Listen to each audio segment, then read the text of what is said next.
This podcast is brought to you by Hills Community Aid and has been funded by Castle Hill RSL. Hello and welcome back to another episode of the Good Men Don't podcast. This is a podcast designed for men to talk about building respectful relationships and addressing the issues of domestic and family violence and abuse in our community today. Our topic of discussion is It Doesn't Happen in the Hills. Now, when I heard about this topic, I thought to myself, is there anywhere that abuse wouldn't affect? Is there, does it matter about socioeconomics, demographics, any of that? And I guess what I came to the conclusion of, or what I thought of, it happens everywhere. Here to discuss with me today is my co-host, Warren. Warren, what are your thoughts? Oh, thanks, Levi. Yep, I'm Warren, by the way, and thanks for joining in and listening to us. It's interesting because I've heard this view about the hills for a while from different people, and it might be my age group who say, yeah, it doesn't happen in the hills, and they're talking about domestic violence. And I had a group of guys around to my house about 6 months ago when I started to research this project, and I asked them, how much domestic violence happens in the hills? There were some of those guys that actually said, it doesn't happen at all. Wow. Yeah. Wow. They had no idea. Now these guys are all retired, so maybe from that perspective it's an age thing. I don't know, but it reinforced a bit of that, that myth, I suppose, that I'd heard around. So it's interesting that some people didn't think it was, but I'm like you. I think it happens at the same extent all over the world, in developed countries, and like we heard last week, we're in South Africa. It's far worse, and the person we heard in that podcast said there was a woman killed every 6 hours. Yeah. Is that right? Well, 6 hours, and then it's now 8 hours. Yeah. So I'm looking forward to the conversation and actually hearing exactly does it happen in the hills and how much today. So I think we might sort of go on and talk to our guest, Levi. So our guest today, guys, if you're listening in, this is the person who probably for me is, if I think about her key attributes, I think the thing that stands out for me is her advocacy work. And I see that all the time. And I'm going to introduce this person in a moment, but let me just talk a little bit about her, and then I'll get her to talk about herself. But I see her occasionally, probably a bit more occasionally, on TV. When she's advocating for the community, and recently it's been advocating for better roads and better more schools and all that sort of stuff. So she does that all the time, but she also, I've seen her advocacy work in terms of for women against domestic violence and many other things. So we're going to sort of move to introducing our guest today. Our guest today is Dr Michelle Byrne. So Michelle is the Mayor for the Hills Shire, and it's great to have you here. Thank you for your time, and thank you for sharing your information that you're going to share with us and tell us about your perspectives of the Shire. So maybe, I know you have a vision for the Hills and a vision that you have for yourself. Maybe can you just tell us, our listeners, a little bit about your vision and a little bit about yourself, just to start off with. Yeah, absolutely. And first of all, can I say thank you for having me. It's a great delight to be able to join you to talk about an issue that's very, very important. Before we get to that, though, my name is Michelle. I'm the Mayor of the Hills Shire Council, and I've lived in the Hills pretty much my entire life. I know it very, very well. I know it inside, outside, backwards, frontwards. And my vision for the Hills is to create a community which is harmonious, engaged, where everyone feels they have a place to belong, and where we're building a quality of life for residents that call the Hills home today, but also will call the Hills home in the future. So obviously the decisions that are made today will very much impact the future that we create for this community. I have a deep passion for social issues, so things like mental health, homelessness, domestic and family violence. I see these as issues in our community that affects all of us, whether you're a victim or you know somebody or it's been in your family. It affects all of the entire community. So I think we have a responsibility to try and make things better for those who are experiencing domestic and family violence, but also to create a better future where domestic and family violence isn't occurring here in the hills. Thank you for that. How about the sort of for people who are not Sydney-siders or people living in the hills? Can you give us a bit of a perspective in terms of the size of the Shire, the population, and Yeah, definitely. The hills at the moment has a population of around 215,000 people. right? It's expected to grow by another 140,000 people by 2041. So that's a 71% increase in our population, Wow. which is scary in some ways. Yeah. It's great that people want to live here in the hills. Fantastic problem to have. But it obviously presents a number of challenges in terms of the pressure on infrastructure, making sure our community groups and our service providers are resourced and ready for when that population does arrive. The hills has come from a very, very rural background through to a semi-rural background, and over time it's become more and more urbanised. Yeah. But it's still a very big shire that runs from Borkham Hills all the way out to Wiseman's Ferry. Right. So the southern end of the shire, where a third of our population lives, or 2/3 of our population live, is very much urbanised. It's rail, it's high-rise, it's single-lot housing on smaller blocks. The density is there. Yeah. And then as you move out towards the Hawkesbury River, it becomes more and more isolated, more and more rural. So there's a number of different issues right across the shire. Yeah. So here in the hills, I guess we're a very unique part of Sydney in that we've got the rural area, but we've got the urbanised area. You can still enjoy a range of lifestyles here in the hills, which I think is what makes the hills so attractive. Yeah. You can live in the rural part, but be close enough to the city. You can live in the more urbanised parts of the Shire as well and have a wonderful life here. And I think that's the appeal of the area, along with the fact that it's a very family-friendly community. It's very engaged community, high sense of community spirit still. It's worth protecting. And you don't see that in other parts of Sydney. So I have friends who come here and say, your community is so friendly. People actually want to help each other. Where I live, that's not the case at all. So it's a really special part of Sydney, very different to other parts of Sydney, and I guess because of the lifestyle that we've got on offer here. Hey, I know, Levi, that one of the things that I've lived in the Shire since '86, since I came back from Melbourne, and the thing that I like is that you're on the edge of the city. So you've got the city in one, and then you just turn around and you're in the country. Although it's starting to spread out a bit more. The city's sort of urbanising more. So it is, but we still have lots of bush and lots of open and green space. Yeah. People talk about the hills becoming a concrete jungle, but when you look around, we still have lots of trees and things like that on offer. I was just about to say, it sounds like it's got a bit of everything, which is quite nice. The hills is unique. What you were saying, where it's not just concrete, the concrete jungle. It's not just sky rises. It's got everything. Where it does have a lot of greenery. It's got a lot of playgrounds. It's got a lot of houses. A lot of I would say a lot of schools. Absolutely. So, it's got great schools, relatively low crime. Yeah. It's a wonderful place to be. Thousands of volunteers running around. I always say it's the greatest place on earth. Yeah. But I get to say that. So what was that you're wearing again? The Hillshire exactly. So what would you say are the major challenges for... At the moment, the council? Challenges is the growth. The population growth is now so rapid.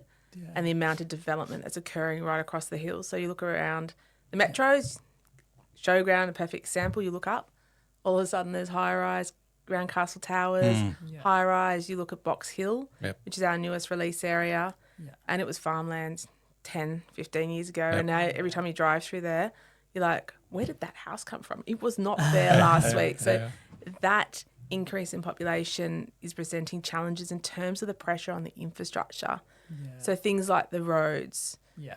No one likes sitting in traffic. We're all sitting in traffic right now. Yeah. Our schools are overflowing. Haven't got enough sporting fields to cope.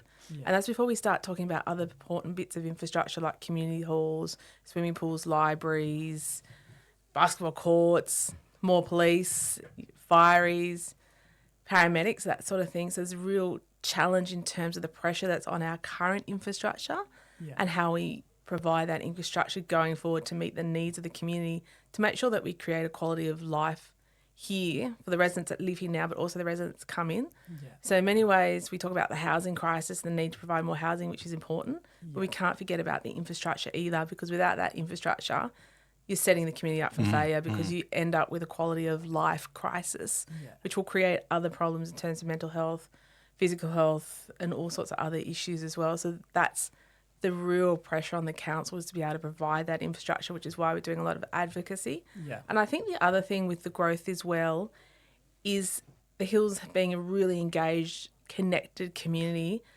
How do you ensure that the new people coming into the area feel part of us? They feel like they belong. Yep. They've got things to do. They've got places to go. That is equally important when you're building a community. Yeah. And I always say it's easy to build apartment blocks. Anyone can do that. But how do you build community? Yeah. And I think the other challenge too is when you're bringing in so many people and we start to talk about issues like mental health and domestic and family violence, we've got to make sure that we've got our community groups and our service providers resourced enough, they're sustainable and able to cope, and even our disability services, with the flow of people that are going to come into this area, because there'll be a lot of people that come here that are going to need that help as well. So there's lots and lots of challenges, even supporting our community groups. You think about the Men's Shed, you think about the Rotarians, you think about the Lions. They have a very important role in this community because they do what council can't do necessarily. That's engaging people, bringing them in, giving them a sense of purpose and giving them things to do as well. So we've got to make sure that our community groups are well resourced and ready to go when the population comes in. And so we do create a community that is engaged. Everyone feels they have somewhere to go, something to do, and they feel like they belong. And I think that's how you build a harmonious community. And there's other challenges as well, because now we're quite diverse as well. We're a really multicultural community, which is fantastic. But how do we bring in, our new migrants, make sure that they feel part of us, that they feel connected as well? So there's lots of challenges at the moment. And I think the decisions that we make today, more than any time in the history of this council, the decisions we make today will truly impact the kind of Hills that we're creating in the future for future residents that will call it home. And I always think about the fact that, I'm making decisions today and how does it affect the residents today? But I always think about the future generations and the kind of Hills that I want to, pass down to the next generation, to my kids, to their kids. What sort of future do we want for the Hills? So these are really important discussions that have to happen. We have to get these decisions right. So I don't sleep a lot at night because I worry about these decisions, because they're big decisions. That's exactly the question I was going to ask you. How do you sleep at night? Because you're juggling many balls and trying to still satisfy the people who live in the area. So I think it's a real challenge. Yeah. And for me, leadership is about taking people on a journey with you and trying to bring them with you to where you want to get to. And it is a challenge in terms of how do we do that. Unfortunately, I'm a night owl, so I don't sleep a lot anyway. But, I do worry about what we're doing and how we're doing it. But, it really is important for the community to own a vision and know where they want to go as well. It's not me dictating to you, this is the Hills I want. It's what the Hills do we all want. We all have a role to play in that.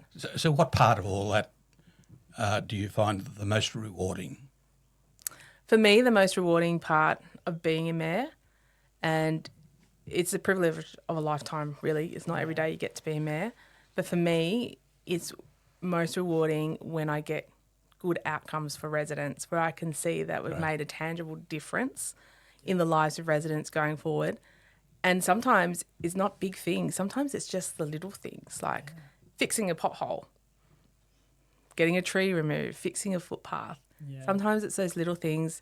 And it is rewarding when you get big wins too, when the government comes out and says, right, we're going to allocate 220 million to the upgrade of Windsor Road at Rouse Hill, and that's based on the advocacy of you and your council. Those sorts of wins are rewarding. But the other highlight for me of this journey is the people that I meet and the things that I see. So I get out of it just as much as what I put into it, if that makes sense.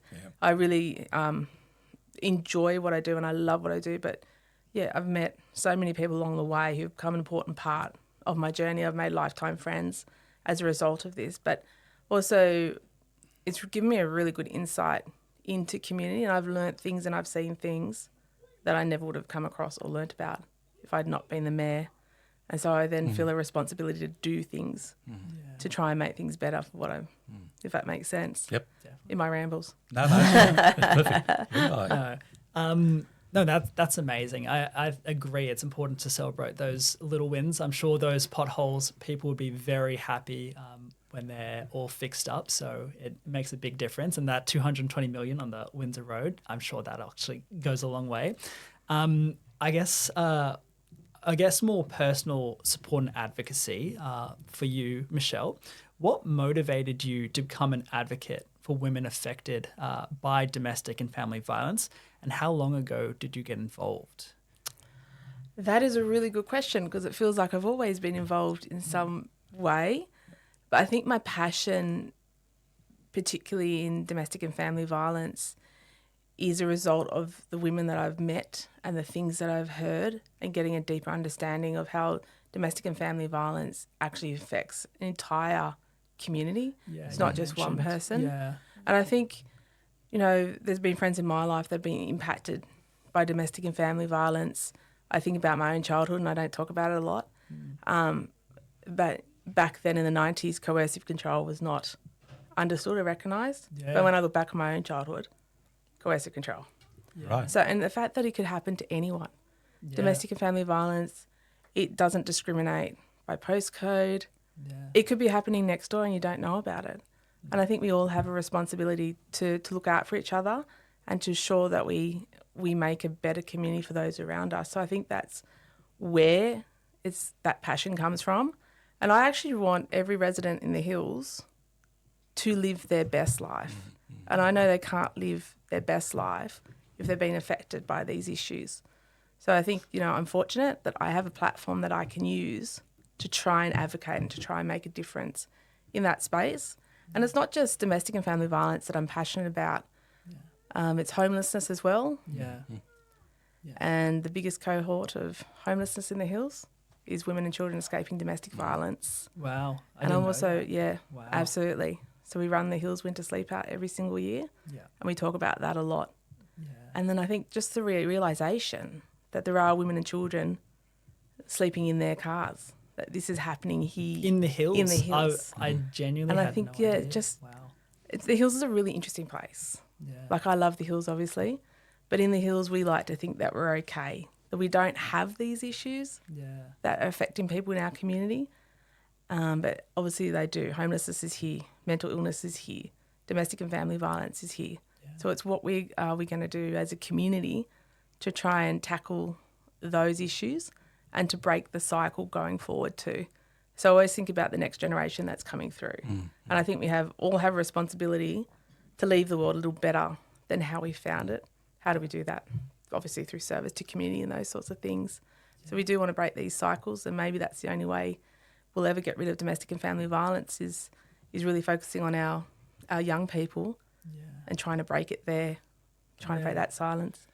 Same with homelessness, that can be a generational thing too. Yeah. Michelle, this is just from something you mentioned a few minutes ago, if you don't mind me coming back to, because you talked about some lived experience with coercive control. And because this is a fairly new term. It is. And it's hard for some people to even I found it hard to get my mind around it. I'm wondering whether you might be prepared to talk a little bit about of course, what happened in your family life that you end up being coercive control. Well, I think until now we didn't understand coercive control, and people say coercive control, what is that? Yep. Coercive control is now illegal. Yeah. But what is coercive control? And I think it's trying to educate community about what that actually is. Yeah. And that's about controlling another individual by various means. And it's, financial control, emotional abuse, psychological abuse, taking away someone's freedom through those means. And a lot of the time domestic violence is viewed as bruises. Yeah. Physical assault, physical abuse. But domestic violence, as we now know, is coercive control So there's different forms of domestic violence that we need to educate community on. So I came from a single family and my dad controlled my mum through abuse, psychological abuse, through religious. So you're not allowed to go to church, and financial control. Right. Yeah. So back when I grew up in the 90s, this was not recognised as domestic and family violence. That just seemed to be normal. That's under the carpet. Yeah. So it's only in my latter years I look back and go, I understand this. Yep. Yeah. So, and there'd be many people out there with the same story. Yeah. Many in our community, because it's that common. Yeah. It is like, and I've been saying this from day dot, like a bit of an educational thing, where if you don't know what you don't know, then it's just normal, right? And I guess another area is like, I guess, mental health, like people being diagnosed with ADHD before people never really got tested. And then now there's more of a push to get tested for things like ADD or ADHD.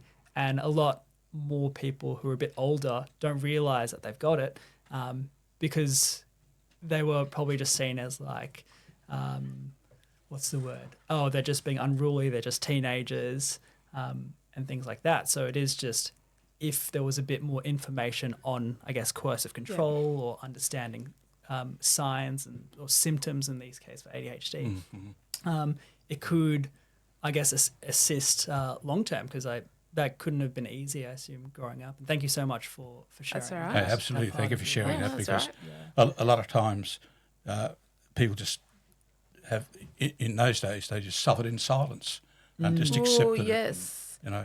Well, yes, I think that's right. And I think as time moved on, we've got a better understanding of domestic and family violence. Yeah. We're addressing it. We're doing things to address it. We've got a better understanding of the different forms of domestic and family violence, and we're trying to do something about it. But I think education is so important of raising awareness of domestic and family violence, making sure community understands what it is, making sure community understands, the red flags. Even our young people and just people in general in terms of building relationships, what are the red flags in a relationship that I should be looking out for? Yep. What is domestic and family violence? And then the other side of the coin is when you recognise you've got a problem, I've got a problem here, and you've come to that point, that realisation, who do you turn to? It's educating the community about, okay, this is what I can do, this is where I can go. Yeah. And I think local government has a really important role to play. And people will say, well, local government's not a service provider. We don't provide mental health services. We don't provide domestic and family violence services. We don't provide homelessness services.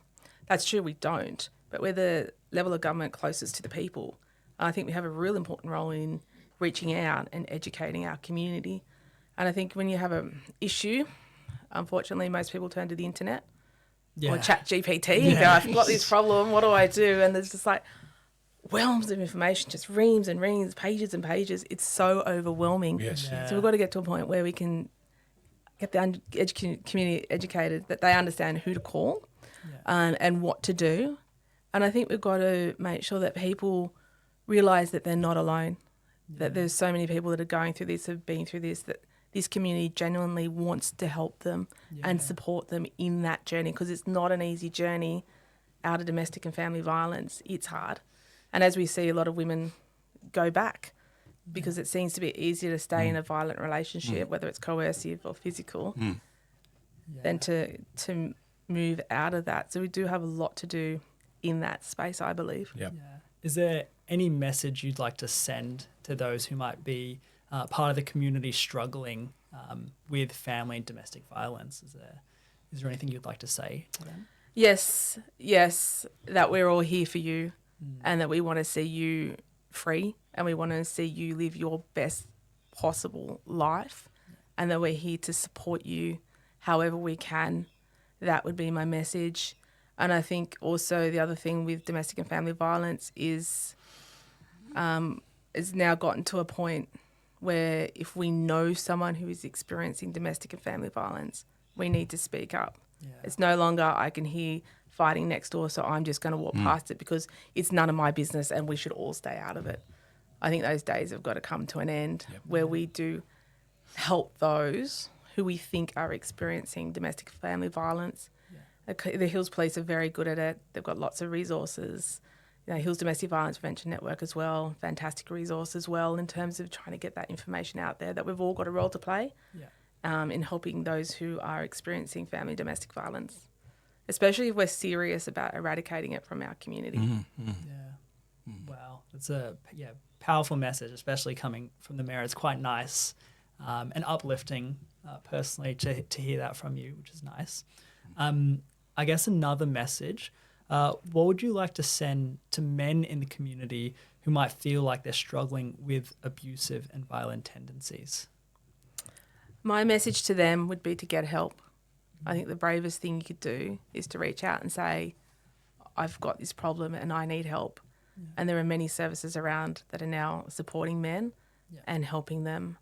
And I would say, get the help that you need, make the change that you need to make to improve the lives of those that you love as well. And there is help out there. And I guess it takes courage because nobody wants to admit what they're doing, or that they've got these habits that are terrible and causing harm to others. But get the help that you need.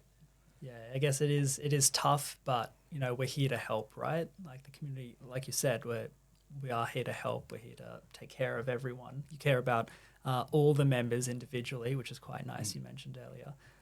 Can I put a twist, Levi, on that question a little bit? Yeah. So that's the men who feel they have a tendency towards violence. But what we're trying to connect with is not only those people, but also all the men in the community that need to stand up and need to actually take a stand against domestic violence. You mentioned before that if the neighbour is violent, you can hear it through the walls. You need to do something about it. So I guess what sort of message would you give to just the men in community? I guess that's where we're coming from, but is yours the same or is it slightly different? No, I think it'd be the same.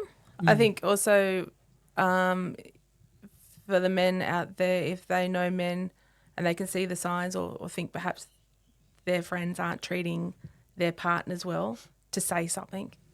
To not say something is not an option. You have to say something. So I think supporting the men in your life and trying to assist those who are showing those red flags as well, and encouraging people to get support. And I think we live in a world of technology and we all love technology, but in some ways it disconnects us all. We're all disconnected, and I don't think that helps the matter. So I think it's really making sure that we check in with those around us, making sure they're okay, but also making sure they get the support that they need, whether it's in DV or they need mental health support, whatever it is. And I think the more we are connected as a community, and not through technology, but face-to-face, because this is real, I think the better off the community will be in terms of providing that support, making sure people get the help that they need, because it's easy to talk through a screen, but it doesn't mean anything. Of course. And now I'm hearing about people making friends with ChatGPT. Yeah, that's great. I could have a whole nother conversation on that. That's another discussion. Another podcast. You just reminded me of something that I talk to different people about, and it's not so much the technology is the problem, but I reckon automatic roller doors are the worst things ever invented, because people come in, the door goes up, you drive in, you get it, you don't have to talk to your neighbour. And I think they're the worst things, because in the old days when you had to get out of your car, open the door, you'd see a neighbour, you'd wave and say hello. Now you don't need to do that. So I think you should ban roller doors. Is that in your area of scope? Can you make that happen? Well, never been asked that one before. Just to come back though, for I guess the men who may be experiencing domestic and I guess family violence, we understand that it doesn't always just happen towards females, and we've mentioned this before. So if this is, I guess, quite, it applies both ways, but our podcast is focusing specifically on male as the perpetrators. But yeah, we'll have further information at the end of this podcast if you would like for some further assistance and guidance on anything. Warren, would you like to continue on? I will. I just want to reflect back on something though, Levi, if I can. We had Brian Mullen in, and you know Brian very well, particularly well. Yes, I do. And he talked about the importance of men pushing back. So if you're out at the club or whatever, and the guy next to you is telling you a sexist joke, then you need to push back. But he then went on to say it's a great way to lose friends, because as soon as you talk to that person and single them out, that person then most likely will sort of exclude you from his circle of friends. But it doesn't. That's not a reason not to do it. Is the message we want to send. We want men to speak up, don't we? Oh, absolutely. We need men to speak up, and I think the more men that are involved in trying to help us tackle domestic and family violence, the better, because it's a whole of community problem. It's not a female versus male thing. Yeah. You know, males can be, the victims as well, and you see that too. It's not always female. But I think that's right. I think we've got to try and stamp out things that are inappropriate, even if it does mean offending a friend. Yep. Yeah. Unfortunately, nobody wants to offend their friends. No. But unless we sometimes offend them, nothing's going to change. So I guess we have to be the drivers of change that we want to see in the community as well, because fortunately no one else will do it. So Michelle, that myth I started with, if it doesn't happen in the hills, which I've heard. Have you heard that before? Yes, absolutely. So why do you think that exists? That's a really good question. I think sometimes it's a lack of not understanding the issue, because understanding domestic and family violence, understanding coercive control is actually hard. Yep. Maybe it's also not wanting to accept that it happens here as well. Yeah. You don't want to think that you live in a community, you have people where this is going on. You don't want to think like that about the hills. I also think sometimes in the hills we're a bit too proud, and that we don't admit that these issues are here as well. And sometimes when you look at the history of the hills and the services that we do have in the hills often gets overlooked. Yeah. So it took us a long time to get a headspace. Mm-hmm. We don't have a PCYC. A lot of these services other areas have, but we don't, because the hills are seen as a wealthy area where there are no issues, and that couldn't be further from the truth. Yeah. There are plenty of issues here. There are issues with our young people, issues with domestic and family violence, with homelessness, mental health. Are these issues as bad as other surrounding LGAs? Maybe not, but they're still happening here. And when you move around the hills, I've seen a lot in my time in council. When you move around the hills, you come across a lot of people that are trying to keep up with appearances. So you'll go and visit someone and they will live in a big mansion because they're trying to keep up with the next door neighbours and they're trying to fit in. Yeah. And you go into their house and there's no furniture. They're eating baked beans every day of the week. Yep. These are true stories. Wow. It happens here in the hills, and I think there's a lack of understanding of how these issues are impacting us, and that it could be happening next door to you. You just don't know. Yeah. And when you move around the hills, you find lots and lots of people who are close to the edge, who are one paycheck away from being homeless, who are experiencing domestic and family violence, mental health issues, and it is happening here. It's just hidden. It's not as obvious as other areas. So homelessness, it's well hidden in the hills. You get a rough sleeper every now and then. Anita can tell you that. Hills Community Aid can tell you that. But when we think about homelessness, we usually think about old men, wine bottle in a paper bag, ratty clothes, sleeping in the streets. But that's not its form here in the hills. It's couch surfing. It's young people, who don't have a place to stay, that are staying with friends. It's women and children escaping domestic violence. It's people experiencing severe financial crisis. Yeah. And some of these issues don't discriminate. It happens in every single postcode in New South Wales. Right. We're not unique or immune from these issues. Yeah. Do you think it's about the same level in the hills as maybe Liverpool? Domestic and family violence? Yes. I have to look at the stats. I know what stats are. I think it's not. You have to look at it area by area.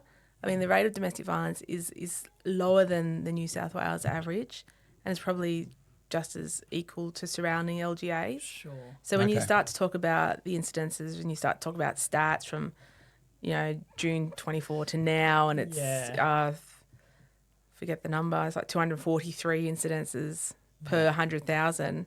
Yeah. We know that the police in the hills are attending to 6 incidents of domestic and family violence a day. Yeah. Every year they're covering at least 2,200 incidents that they are now investigating and responding to. That's a lot of people that are being affected by family and domestic violence, and maybe it's lower than other areas, but guess what? That's still 2,000 people plus that are being affected every year, and that's only the ones that are being reported. Yep. What about the rest that are going under the radar? They're not being reported because, the female can't report it. She's too scared to report it. It's a lot of unreporting going on, I think, too. Yeah, it's sorry, Levi.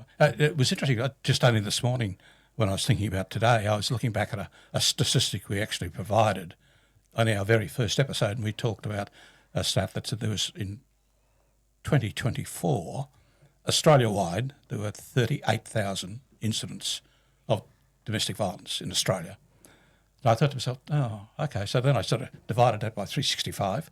Then I divided it by the number of how many shires or areas, and it came down to about 5 a day, which is fairly close to what you've just said. At this rate. So, I'm going to have to take your word on that. Yeah, remarkable. It's a lot though when you think about it. Yeah. Yeah. Definitely. And we want that number to be at 0. Yeah. Yeah. You said 2,000 reported cases for the year, was it? It's 2,000 too many, right? Like it may be more, it 100%. may be less in other areas, but there's no space for it in any community. We don't want it here. Yeah. Yeah. No, it's- We definitely do not want it here. yeah. And we've got to break that cycle too, because it can be generational. Yeah. And like So, you know, said, grow it's- up in that environment, So- you tend to think that's normal. Yes. You could find Yeah. yourself in it as an adult and it just cycles through the generations. So we've got to break that generational cycle. And like you said, it's not just those, 2,000 individuals. It's the families around. It's the people around who are also affected. That's So it's right. I not- think about the children exactly a lot too in these situations, because they grow up in an environment like that. They potentially think it's normal, Yeah. go on to potentially end up in relationships that are similar. But then you think also, even if they don't, you think about what that does to their confidence and their self-esteem as well. Because every child wants to be, the same as everyone else. They want to fit in at school. So what happens when you don't fit in? Yeah. So it creates a whole heap of problems. So I always think about the children and the world we're creating for them, Yeah. and how do we try and end it so our kids are not experiencing domestic and family violence as well. We had a guest, sorry, just quickly. He said something that really stuck with me, which pretty much went along the lines of, you may be aware that you are causing the abuse in the relationship. But then he was asked, he told us, would you do that to your kids? And all the perpetrators were like, no, I would never. But they are, it's whether it's secondary or still primary, if they're still, can see what's happening, if they're seeing the broken plates being thrown or anything happening, they're part of it, and it's going to school with this information.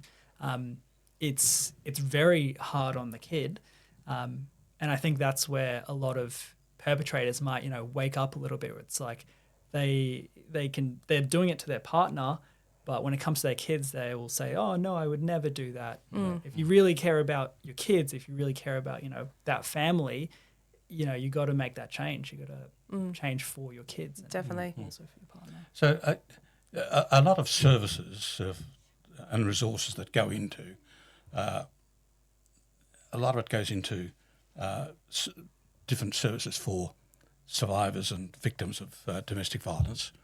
And a lot of those are resourced at a federal level or a state level, or in case of that, then they've got NGOs doing a lot of the work. I guess I'm interested in terms of how the council, who typically have different things on their priority list, but they've got to grapple with this as well. Do they have enough resources to actually address the issue? Well, we'd always love more resources. That's where the state and federal government comes in. Yeah.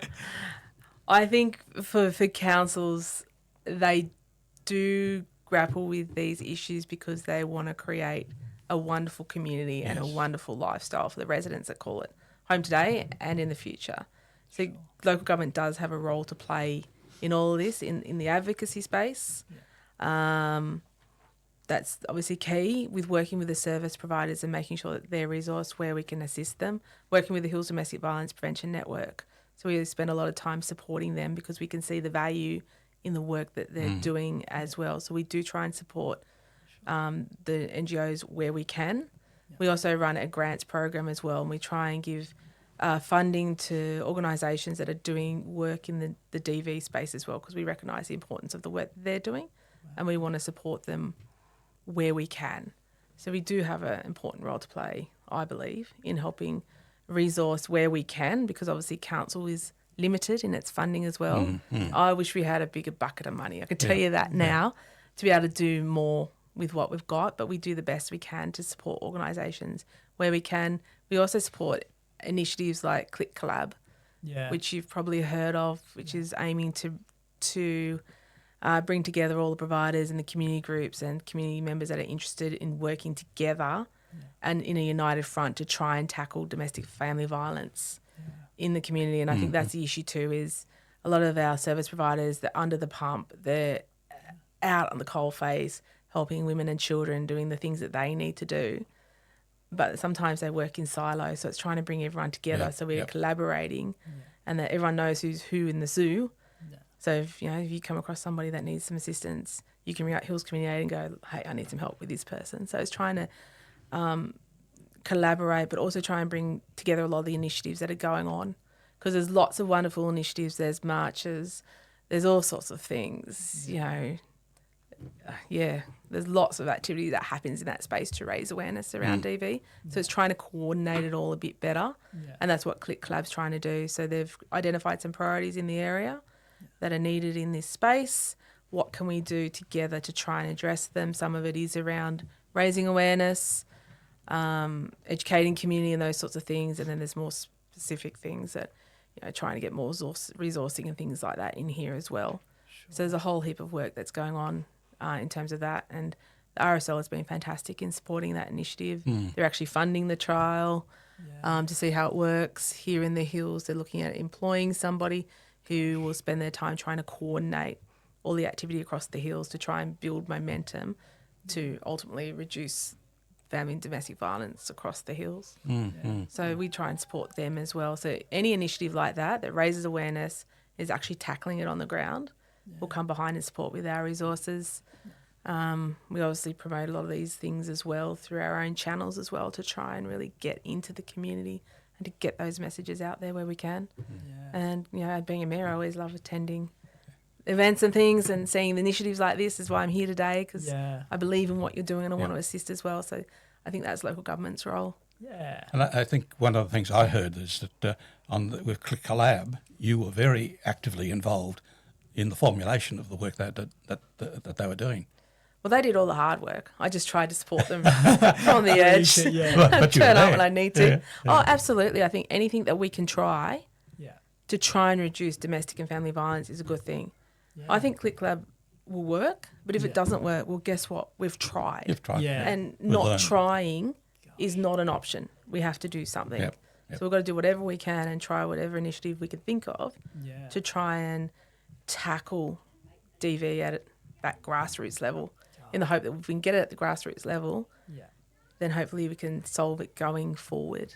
And I think government's trying to do a good job. I think, they've got a lot of resources and support for, women and children escaping domestic violence, men as well.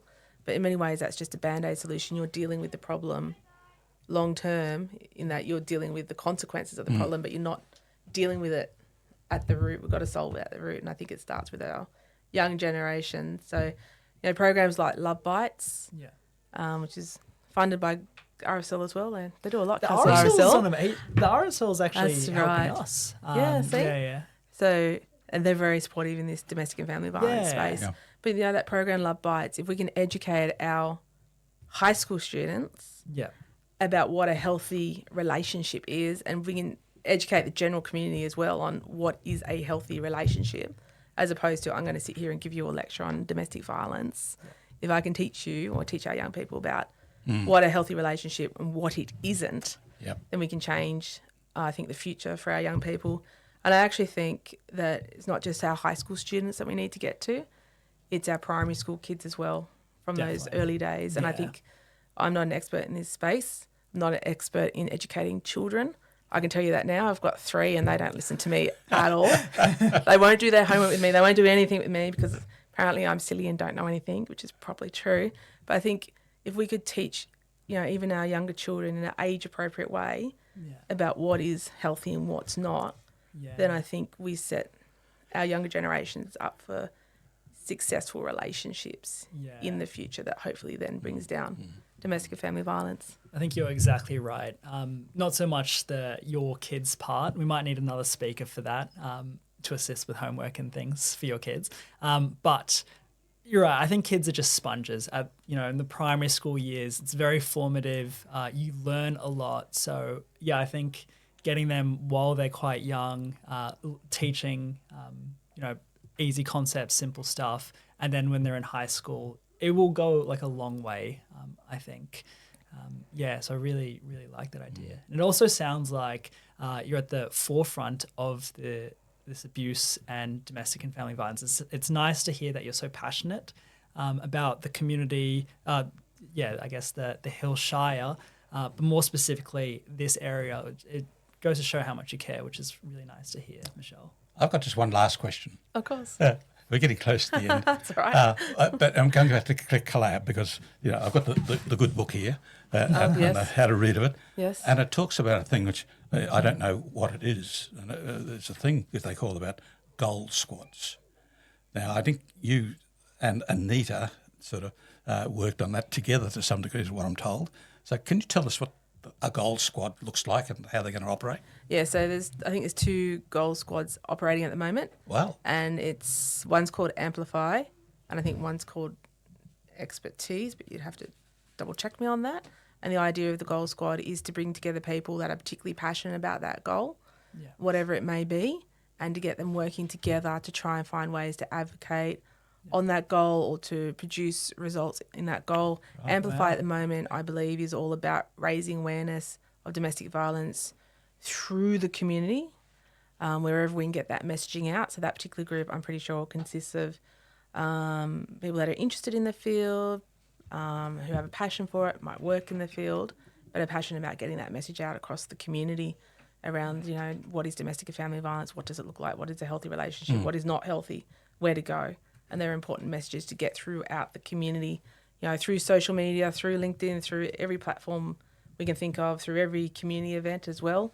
Because you always got to remember that not everyone is on social media. So that's that one. And there's another one that's called Experts, which is really people who are qualified and very experienced in domestic and family violence who are working towards some of the other goals in there. So anyone can get involved in Goal Squad. So the aim is to bring together everyone that's interested in assisting with reducing domestic and family violence. So anyone that's interested in the community, and we've got lots of people involved in the network and involved in a number of initiatives across the community that have different experience. You've got some that have got lived experience, some that are just passionate about it for whatever reason, or they've known someone.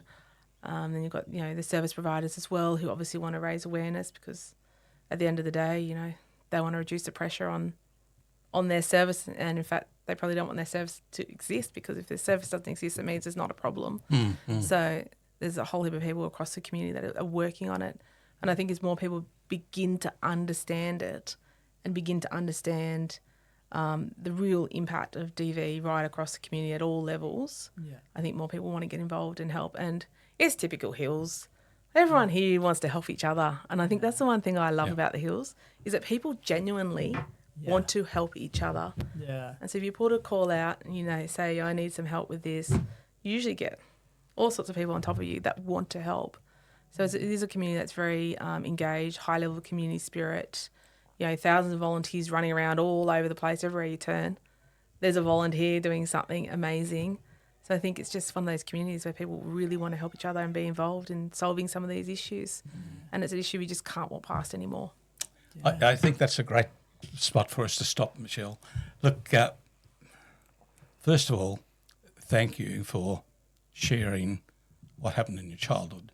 I think that's really important. I didn't expect that would be something. Well, I didn't expect to be sharing it with you, but here we are. but I think it's powerful, and it's not only powerful; it's really educational that people actually start to understand it better. And I think everyone I've spoken to that have experienced coercive control have all said very much the same. They didn't know, and it just gradually built. And it was the 90s, so. I'm sorry? It was the 90s too, so it wasn't recognised. Yeah. So time's moved on. Thank you for sharing that. That's right. Thank you for your time and your passion and your advocacy. You've been advocating all afternoon here. I can see it. So thank you. We really appreciate your time. And guys, if you're listening in and still with us, so thank you for staying and listening to Michelle.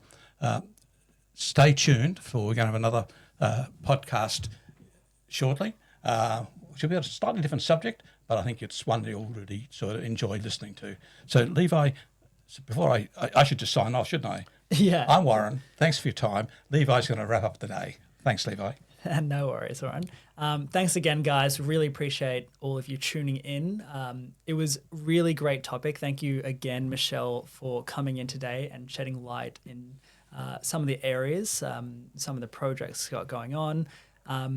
I guess one thing that I found quite interesting was the fact that it's not so interesting that we that we have such a great community here. Having lived in this area for a little bit of time now, it is really nice to be around great neighbors, great people, having conversation. You don't feel nervous about just saying hello to someone, which I can see around having lived here a couple of years. However, one thing I didn't realize is those silent battles people are going through where, you see these nice big houses, but there's no furniture, you were saying. And, the feeling that people need to keep up with their neighbor or anything, that is something I was unaware of in the hills. So I guess a bit of homework for those listening or, those who want to just have a chat with their neighbor, just, I guess, talk, see how things are going. There's no harm in just checking in, seeing what's happening.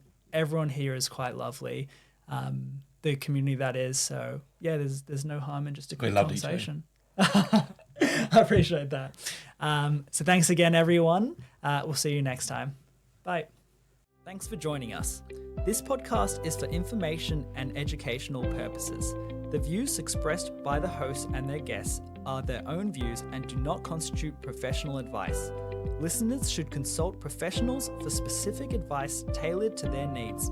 We make no representation or warranties concerning the accuracy, completeness, or applicability of the information in the podcast.